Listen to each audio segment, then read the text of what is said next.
This is Jim Collins, and I just wanted to share how excited I am to be doing this full-day workshop in Chicago, and I'm just thrilled to be partnering with my longtime friends and great allies at the Growth faculty. The sessions are going to be highly interactive. I will weave in teachings from all of our research into what makes great companies tick, drawn from our work in such books as Good to Great and Built to Last and Great by Choice and How the Mighty Fall. I will be challenging you and your teams to engage with the ideas and to engage with each other, working on such questions as, what is our flywheel?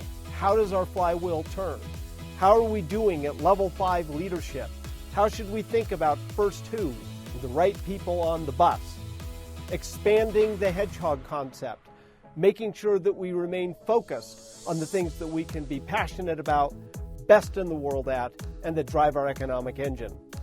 I hope that you will bring your brains, that you will bring members of your team, that you will come ready to engage, that you will come ready to learn, and then walk away, prepared to put the ideas to work, to turn good companies into great companies, and to make great companies built to last.